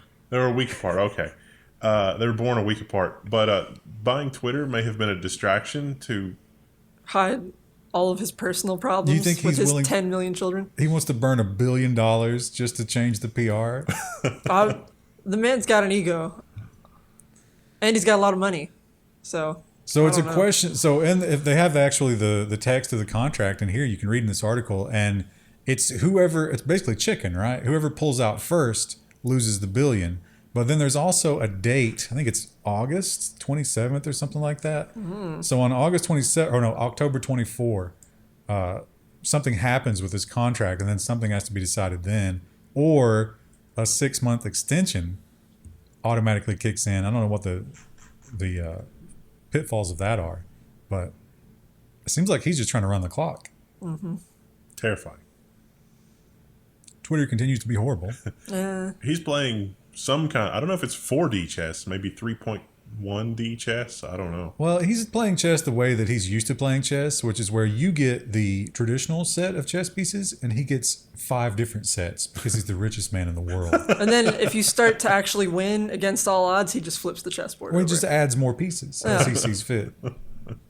And he's got Peter Thiel and all these other guys just giving him their pieces as well. So it's real tough to beat him. But he sucks at chess. Yeah. His official comment on Twitter was, "I'm doing what I can to offset the declining birth rate." I mean, in terms of how to spin that headline, it was pretty good. Pretty good effort. There's not much you can say, right? You can tell that he put some thought into it, unlike his other Twitter posts, because he knew that question was coming. Or his family. His kids were like, hey, Dad, do you want to come throw a basketball? And he's like, I can't right now, son. He's just tweeting. Also, I mean, we'll talk about it when it comes up in the nonsense. I mean, tune in for Friday. But the girl, the Neuralink girl, crazy eyes. She's got the crazy eyes. Do you think that, in a few years, that there will be really, really, really awkward family Christmases? No, those kids, he's never going to see those kids at Christmas. What are you talking about? He'll send them some gifts, maybe. His assistant will send them some gifts. They will have, the best upbringing. They'll have the best education and whatever that means. They'll probably end up being like TikTok stars or something. It's a lot of emotional trauma, maybe. Well, clearly, we've already seen one Yeah. go a little wacky. So, We'll see you on Friday. Yeah. Bye. Hello. Welcome back to Level 1 News. Today is July 14th, and we are doing nonsense and robot stories. It's almost entirely nonsense. Yes, just like, 2 robot stories? very few. This is Yeah. a short one overall this week. But much more stuff in business. It is the second half starting, so Yeah. got to kick things When off. do we get the official "this is a recession"? Oh, Designation. I've It's already gotta got my be- T-shirts in the mail. It's got to be 2 quarters, so it'll be the next one. Right? I'm surviving my once-in-a-lifetime recession for the 3rd time. No, you went through a recession in 2008. Yeah, but there was also, wasn't there one like the .com bust? I would have been a kid, 2000, yeah. Well, in robot news, of course, I guess the new robot all-star that we're all learning is way more valuable than anybody ever thought was the Bayraktar drone. I love saying that word. I don't That's know a great word. I don't know if that's how you pronounce it, but every time I read it the way you do. I don't know what it means either, but it's a fun word to say Yeah. for sure. Unfortunately, our version isn't going to be named that. Ours is named the Penguin. U.S. Army buys the Penguin drone. It's the Latvian look-alike of the Bayraktar. So And it's not even it's disappointing too because it's called the Penguin. They didn't even paint it black and white. They could. They could have painted the top part black and then put a little bow tie around the neck of the plane. it's apparently smaller and more maneuverable and more serviceable. So the DoD liked all of those things. My concern is Dr. Doom in Latvia. That's we might be funding Dr. Doom operations. You think he's working with Russia? Well, I mean, it's strongly implied in the comics. So it's weird, though, that I thought we were the big exporter of drones worldwide. It's weird that we're buying drones. It turns out that there's a lot of rapid innovation happening in other parts of the world. The lessons on warfare have been rapid. The thing too, so we record this like a week in advance. We record on Friday and then they release over the week. Now every time we do a joke about like World War III, I'm like, could this be the week? Yeah. Eventually that That's will gonna have bite to us in the happen. butt. Yeah. You know what, if that happens, because that'll be such a momentous occasion, we could film a quick update. Yeah. From the bunker. And before the U.S. government shows up to conscript all my Threadrippers. Oh. And we've seen a lot of stories about AI was being installed more and more in sports. And I love sports telemetry. Don't watch a lot of sports, but I think it's great to have stuff like this. This one further invades the world of sports, but now we're putting sensors in the ball. Oh. AI-powered startup technology, or AI-powered technology, will be used to speed up VAR offsite calls at World Cup. So I read this, and I thought about the story we did, was it a week ago, 2 weeks ago, about baseball, and how the baseball AI is really good, but they're not using it in the major leagues yet because they don't want to piss off the umpires. But I think they're going to start. It's already called some things different than the umpires would have, and then it gives them like a 3D view of why it did that call, so you can confirm if it's a bug in the software or if the umpire just didn't see it the way that they thought they did. Also, MLB does have all that. Like, it's running, and they will show you the results of it, but they won't overturn the call yet. But these guys, and also they point out that it usually takes about 70 seconds to figure out these offsides calls, so you get downtime during the game. And especially for slow sports, that's kind of a downer, isn't it? But the thing about it is, I don't think the sport itself hates that, and certainly TV doesn't, because that's commercial time. Yeah. Oh my gosh, can you imagine? So baseball's already slow sport. Imagine having to wait after every throw. You have to watch an ad. Ugh. Yeah, it's unbearable. I would never watch sports with commercials. Yeah. Like, that's just, I couldn't do that. And the Mars explorers, I worry about their funding. I think that NASA is going to get hit. I think all the space agencies are going to get hit pretty hard with budget cuts in the coming times ahead. The Space Force. But the one thing that we have not been able to explore on Mars, and we think that a lot of the secrets are down under there, are the cave systems. So how do we do that? Meet the explorer that could be first to search for life in Martian caves. They're like cave crawler things. That looks like an orange on cables. Basically, these cables reach out, they got little grippers, and then it just sort of like walks its way down the cave. Which seems like a lot could go wrong there. What if it finds a Mars Bigfoot? What then? Imagine that you're a Mars Bigfoot, and the first thing that you experience from humanity is these robot cave spiders just coming into your home. Of course, it would start a war. I'm honestly a little bit surprised with where the Mars rover is now and the drilling that it's doing, that there's not just tons of evidence of life already with what it's done. Because anywhere that's analogous like that on Earth, where it's all the multiple layers of sediment, like you can kick a rock and it's like, oh, look, there's a fossil, and there's a shell and there's a thing, because there's just an absolute explosion of life. It's all gone now. I think, yeah, we would definitely see, if there was that, as much life as there is on Earth, on Mars, seems like we would definitely have already seen something. But maybe not. I mean, no atmosphere. Yeah. You're getting battered from all the rocks and stuff hitting you. That was one of the fun things to do. They had the coal cut-throughs, and you could go to the side of the mountain and just, stop the car with a little chisel and be like, oh, look, I've got a bag full of fossils. Yeah. I see him hiking all the time. Like, you'll just find a rock with, like, what is that called? Like the Nautilus kind of thing. Yeah. How did those specific creatures always get trapped in rocks? Because they were everywhere. Yeah. They literally permanently altered the atmosphere of the planet to make way for us. Imagine that back in those days, just walking along, crunching on those things underfoot. Like the cicadas. Just kicking them out of the way. And mice. We experiment on them. We do horrible things to them, including controlling life like God. I don't know. I don't like know that. about I this. think Michael Crichton wrote a whole novel about this.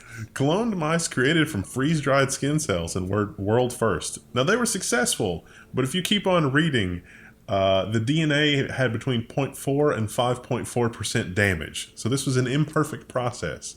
But it not only produced clones, like 47 clones in all or something crazy like that, but the clones were also capable of reproduction. So it wasn't enough DNA damage that it couldn't repair it, but...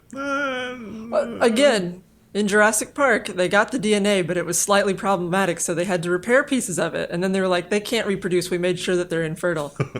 Well, that's exactly what they did here. Yeah. You can't, like, just the little freeze-dried skin cell doesn't do it. You have to take an embryonic cell from a live mouse, somehow scrape out. You go in there and scoop out all What you need, yeah. And then you put that skin cell in there, and it becomes... But the damage was so great that all of them were female because that other chromosome could never form. Again, this is very similar to the plot of Jurassic Park, an excellent book if you have not read it. I wonder if that's a thing that happened evolutionary, like so far back in our evolution that, when there is so much genetic damage and so much whatever, a female offspring is much, much more likely because there's more machinery for genetic replication and whatever else. Everyone starts life as female, though. So maybe it's just something you get later, and whatever develops that process doesn't develop in these... Yeah, no, so damaged. The other chromosome decayed too much. Yeah. So, like, it had the imprint for... It started out as a male, but it was like, I don't have that piece, so I'm just going to go with this. You know, just do the default. This one, I would recommend you go and watch this ceremony. It was hilarious because there was one really fat guy, and Biden trying to put the medal on the really fat guy is just hilarious. Did it not? Like, it's just right up against his neck. But Biden's struggling to connect it in the back. But they definitely made some poor choices. Steve Jobs awarded the posthumous Medal of Freedom by President Biden. Well, it's $1 trillion company. I mean, that's a very capitalistic accomplishment there. Only because of the free market. He made everything worse. Everything he did made the world worse. If I could go back in time, I would kill him.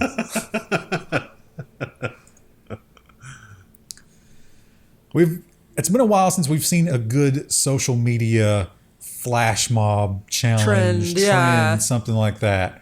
I don't understand this one at all. No. I don't know how it started. I think there's kind of like a meme culture around this. Cinemas banned groups watching Minions: The Rise of Gru in formal attire, because apparently, if you're gonna wear formal attire, you're gonna live stream on TikTok or something at some point during the movie. Yeah, it's mostly teens who have grown up with this franchise and like they recognize how stupid and formulaic it is, and I think that they're just memeing on it in the way that like my generation memed on Shrek. Meanwhile, there's a very important lesson for Disney to learn here. So it turns out that the company that owns the rights to everything hasn't been super aggressive pursuing the merchandising rights for Minions, for example. And there's a lot of Minion products that are third party that are not officially licensed. So many memes on Facebook, too, that moms use. That would never have been permitted in the Disney administration. They would have gone after this.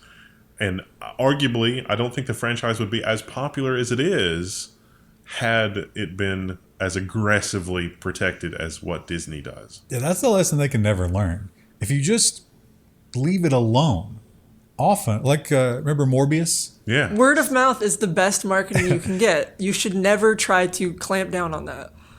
But they always will. Yeah.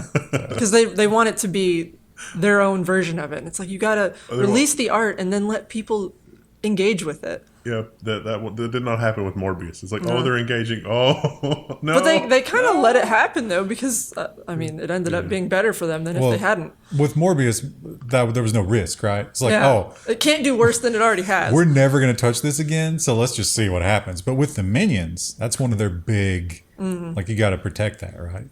Because you know that eventually there's going to be Minion furry porn. I'm sure that already is. Yeah. There's so many, like I said, you guys don't have older relatives that you see regularly on like Facebook, but the Facebook memes, the boomer Facebook memes, but they always have a Minion on them, and I don't know why. Maybe because they have to watch it with the grandkids or whatever. I've never seen any of those movies. I don't know that I have either. I might have seen the first one a really long time ago. I think there's like 3 or 4 now. I think there's, at least 4, right? Wasn't it a spinoff of something else? I think the first one was original. And I think so too. I think the first one's the only one that I've seen. I think it was the first one. Well, quantum mechanics, when you get into it, it's such a wild thing. And the people that understand it don't understand it. Like, that's the kind of madness that quantum mechanics is. But we can prove things with like this quantum teleporting and quantum computing. It's real. It's just crazy. And so when they tell you stuff like this, We don't understand the rules of it yet. it just makes you wonder, like, am I creating all this suffering? Could I solve all the world's problems tonight by just putting a gun in my mouth? Because that sounds like what you're telling me here. That sounds like the most benevolent thing to do would be to stop this.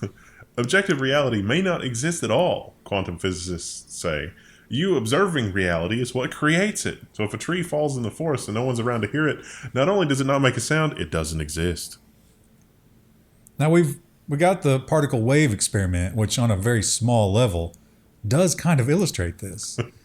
But physicists have always argued about that. Yeah. So, You're collapsing it into a way. and then when you go down that road, you go down to like the multiverse, that you're creating a new reality as you're doing everything, and it's just like, what am I going to do with this information? How's this change my life? Is that somewhere? Just don't think about it. Is that parallel universe somewhere we can dump our nuclear waste? Yes. Oh, great. Oh, fantastic. We got to find a wormhole into it. But what happens when somebody branches somewhere else and then they push you into that? That will never happen. There's no room for this plan to go wrong. And this is another sad headline, but Yeah. I feel like we should keep talking about it because, my God, it just gets more and more disgusting. And it just goes to show you, there's nobody protecting you. Yeah. Nobody's going to protect you. You're going to have to deal with it yourself. So just put that out of your mind and start thinking about how you can deal with things on your own, because that is the only way. The CNN story is an officer sought permission to shoot the gunman guy, before yeah. he entered the school, but didn't hear back in time. The report says, it's like, there's a guy, he's outside the school, he's got a gun. Should I shoot him? No one responded. Somebody's trying to do the right thing, and the bureaucracy stopped them. It's interesting because usually cops are so quick to just open fire on whatever. But here's the thing. If you remember, the chief did not take his radio in for some reason. Yeah. He said it was because the antenna slapped his leg when he ran, and he didn't like that. Wow, that must be really tragic for you when you're doing your job. Would have been tough if he would have had some slight leg lacerations, but those 19 people would still be alive. And Japan, oh boy, is Japan old. And the U.S. is getting very old. And let me tell you, we're noticing it. My Our God, lawmakers are. driving is just, yeah. When it comes to lawmaking and driving, it is a nightmare out there. And I can only imagine that Japan is way worse. Biden's speeches are elder abuse at this point. Oh, don't say that. And so they're trying to figure out, like, hey, what can we do? Well, the youth is saying it doesn't matter. We don't have a voice because there's so many old people and they vote completely opposite to us. They just want things to stay the same. So what are we supposed to do? And then they're saying, well, what if we just give you some noodles? Free noodles have been offered as Japan wrestles with low youth turnout for elections. A lot of youth in the elections in Japan, not real super happy with things, kind of disappointed. They just don't really want to show up. Also, I don't think they have a lot of youthful politicians to choose from. Yeah. It's almost like all the money has concentrated to the top everywhere. I'm pretty sure that if he ran here, you know, if he had citizenship and all the other stuff, I'm pretty sure that Zelensky would be elected president here because, Jesus Christ, just what a politician. I think he probably can stay in politics as long as he wants Yeah. at this point. Like, I mean, you'd have to make some really big missteps in the future. wasn't that most of the reason that Reagan was elected is because he was so good at, you know, dropping into that social role and cameras were everywhere? Yeah, I mean, yeah, he was That's an the actor. reason every recent politician's been elected. That's the reason Trump was elected. Yeah. Well, I mean, Yeah, the invent of media. You suddenly have to be not like us. You have to actually be good at being But- charismatic on camera. But the Zelensky thing has really been forced down our throats. Like, Yeah. If you look into his past, or even what he's done since then, he's banned several political parties since then. yeah, But Zelensky was also an actor. Like, Yeah. that was where he started. yeah. There's a lot of embarrassing footage of him from the past, but I mean, like, who cares, right? Well, yeah. Like, he did some And- stuff where he was naked. I Well, see he's a it. comedian. I mean, Yeah, I think all that makes him more endearing. Like, that stuff has only helped his career, in Yeah. my opinion. You think if we could all see Biden naked, we'd feel better about it? If there was context for it, maybe. think about the actors from the Jackass series. If one of those ran for president, they're probably immediately elected. We've seen his son naked. Did you guys see that new video? No. Oh my God. He's inside a deprivation tank that's supposed to be for drug rehab. Like some crazy, it's like, oh, we're going to put you in a deprivation tank. It's going to cure you. He's in there smoking crack. Again, more endearing to the voting public in the U.S. You think that's endearing? In Florida, yeah, they're like, oh man, yeah, I've been out doing crack in the ocean before. Yeah, I wouldn't mind doing some crack in a deprivation tank. Well, when it comes to protecting animals, we have a lot of terrible laws and ideas that are counter to actually protect animals in some place. But this one, I think everybody can get behind because it's not only is it effective, it seems, it's hilarious. Wavy inflatable tube man has set up in Rockhampton Botanic Gardens to deter a flying fox population. Wow. You said man. Oh. It's people, sir. Wacky How wavy. dare you? Wacky inflatable tube man. I guess it's gender. I think they should have ambiguous. genitals. That should be a new option for wacky inflatable tube people. So these are bats, and the bats are making their home in the botanical gardens, which is undesirable, but also not super healthy for them. It turns out. I imagine they're probably like eating visitor scraps and probably pooping on things they shouldn't. And look at them. They are adorable, aren't they? It's a flying fox. They're pretty big too. They're big bats. I love watching videos of them eating bananas and stuff because they're so messy. Yeah. I seem to enjoy it a lot, though. So they're scared to death of the wacky, waving. Now you're not sure what to say. Inflatable tube, whatever. Inflatable tube man. Yeah, because they've tried other things, but the unpredictable movement of the tube man seems to be the key. Bats can't get used to it. They will eventually. You know they will. Yeah. That's like scarecrows, or I have like a little like whirligig thing in my garden, and at first that deterred the birds, and then they just didn't care anymore. In 6 months, the bats will probably be hanging off the arms and just like riding it, Yeah. just enjoying themselves. Hey Dave, this is fun. You should try. They'll be having competitions who can stay on the longest. And I don't understand this one at all. I mean, I understand what happened here, but it's just a crazy, weird. It's in Egypt, and they had one of those like flash mob social media things, but I don't understand why. I don't understand who benefits. Authorities arrest the organizers of the Level1 Real Batman Battle. So this was advertised on social media in Egypt, apparently. And it's like, do you think you're Batman? Dress up in cosplay, and we'll come and have a good old-fashioned brawl. And, whoever wins will be crowned real Batman. By who? The organizers? The Riddler who's trying to find the real Batman. What if that would be a great way to find to kill the Batman? That's a new plot waiting to happen of a new movie. Now, Chris, I put this in here for you because I figured. You're a big hiker. Yeah. And you have admitted to us that you sometimes, obviously, have to do some outdoor pooping. Yeah. And in New Zealand, they are a little bit combative toward your kind. A little. So, call to tighten New Zealand law that allows public pooing if no one is watching. So, this is interesting to me. So, in the US, we have something called leave no trace, where there are rules about how far you have to be away from a trail or a water source. You need to bury it, carry out your toilet paper, whatever. In New Zealand, the rule is as long as no one can see you, you can poop. But that's causing problems around some of their larger trails. They actually have a similar trail to us, like the Appalachian Trail, called I'm going to pronounce it wrong, Te Araroa, I think. And I wonder if it's something to do with that. More people are hiking that, and I bet they're just pooping along the trail, and it's making it kind of nasty. Also, massive tourism industry. Yeah. And it's probably just opening back up. Right. So yeah, please don't poop on a trail. Don't poop near a water source. Always bury it at least 6 inches. Dig a cat hole. Let's just clarify something that you said. You don't bury the paper? No, you put the paper in its own special bag, and then you carry it out, and then you throw it away. So in our environment, you can technically bury it, but in places that are warm, like out in the Southwest where they don't get a lot of rain, or like alpine areas, they tell you to carry it out. So if I'm looking at people hiking, I can assume that probably more than 50% of them have backpacks full of poop. Not poop, but the poopy paper, sure. What? Tomato. It's on there. Yeah. Also, this is also gross, but you know what? We're already here, so let's talk about it.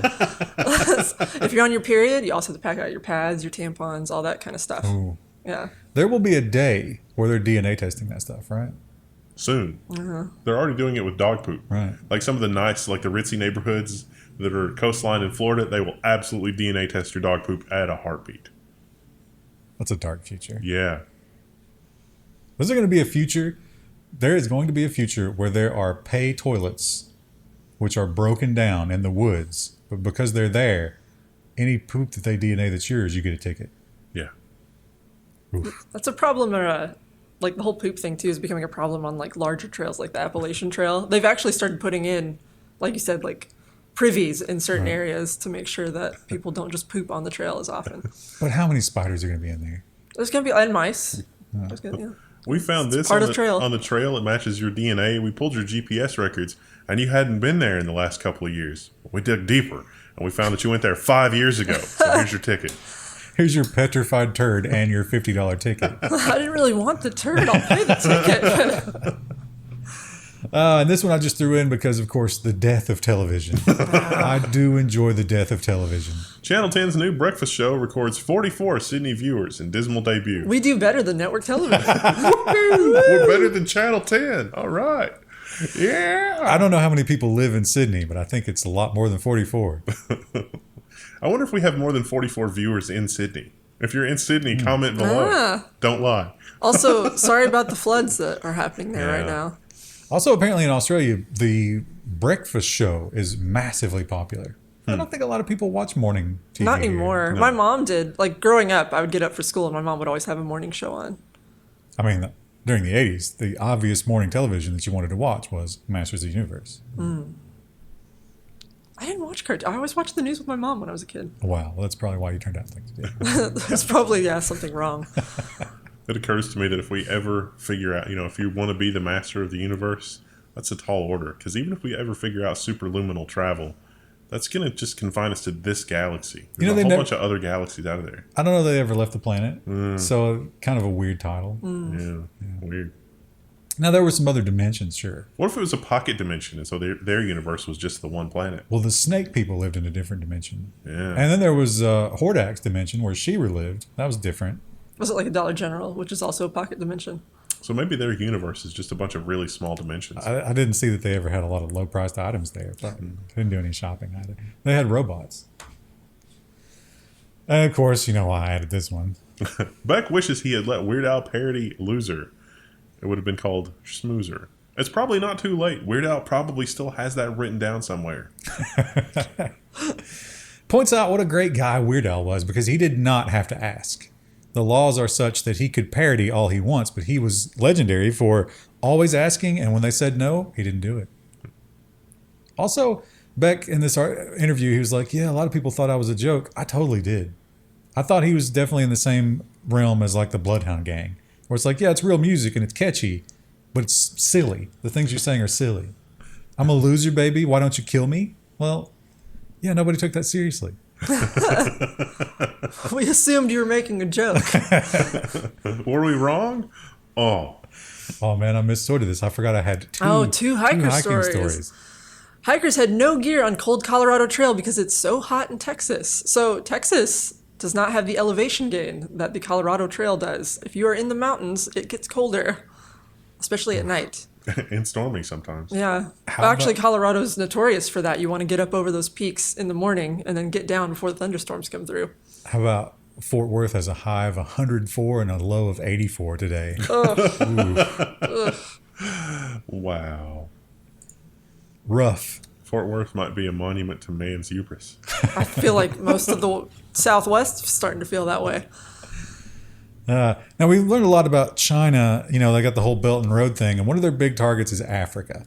Like, they want African infrastructure. They want to control all that, because that's kind of a place where not a lot of colonialism happened. It's ripe for the picking. And it seems like the African leaders are adopting some of the Chinese style of doing things. Nigerian senator and his wife have been charged in a plot for getting a child to the UK in order to harvest its organs, which is very dark. This man's a lawmaker. He decides the rules. 15-year-old boy. They didn't say how he was related to them or if he was. I don't think he was. I think they just found some kind of a rando. Also, who in the UK is doing this? Well, somebody in the UK probably needed the organs.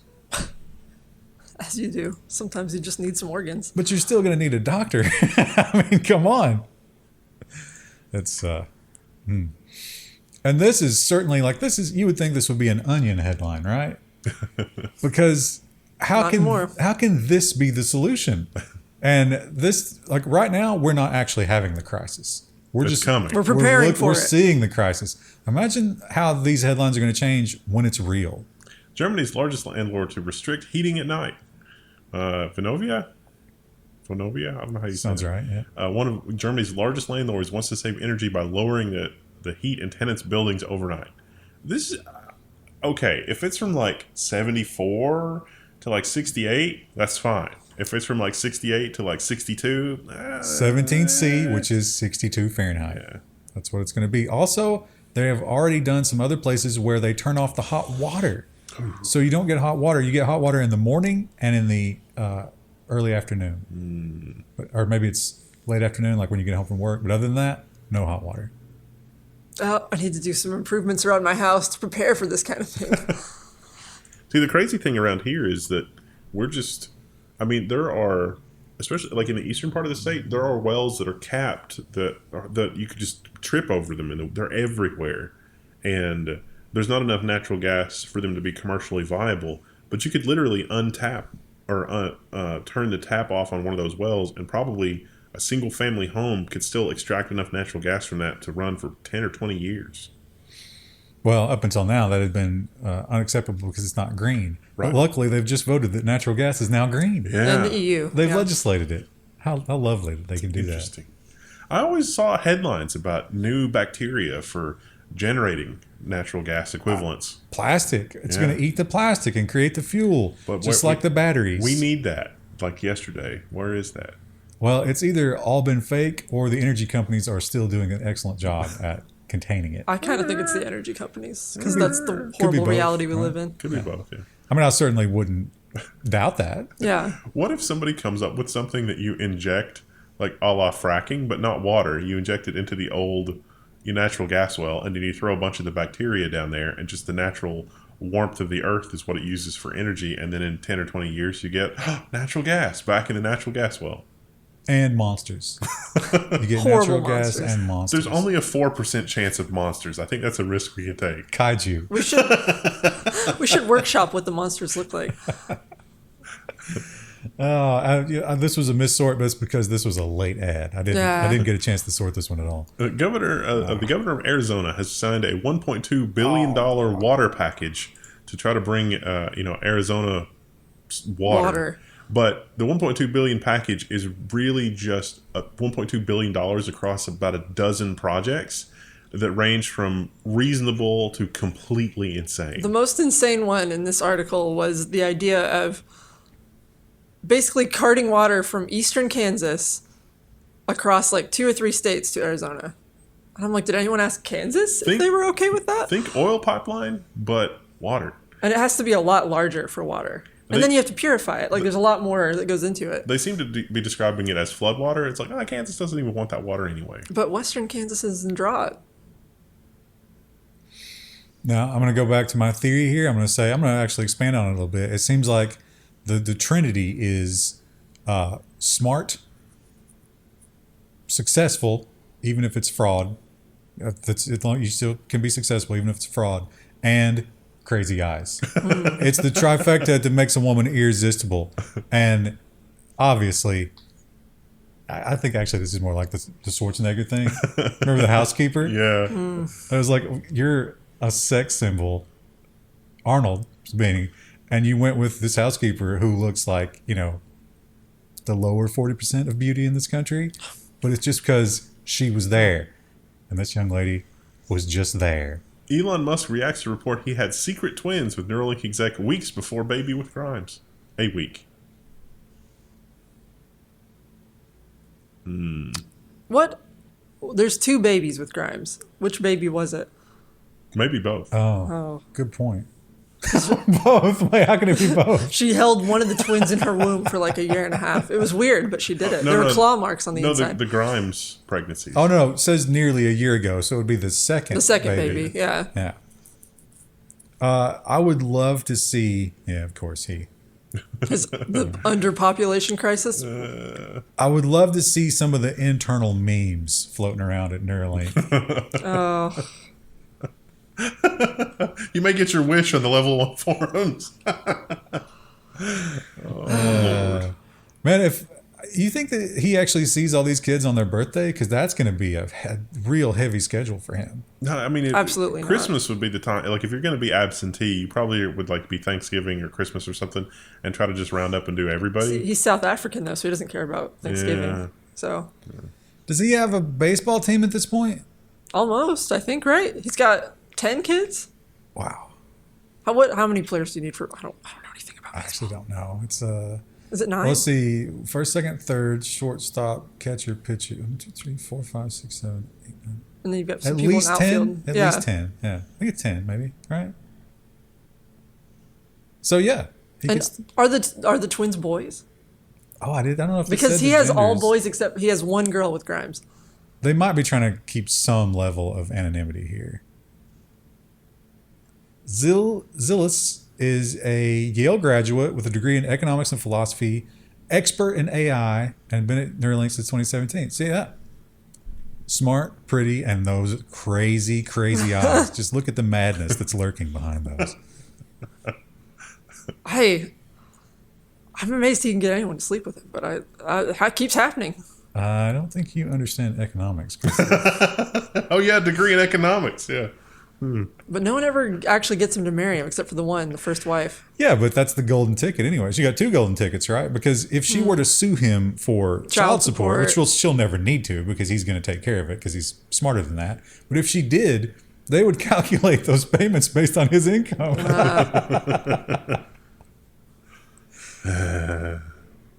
Oh, that's dark. Very, very dark.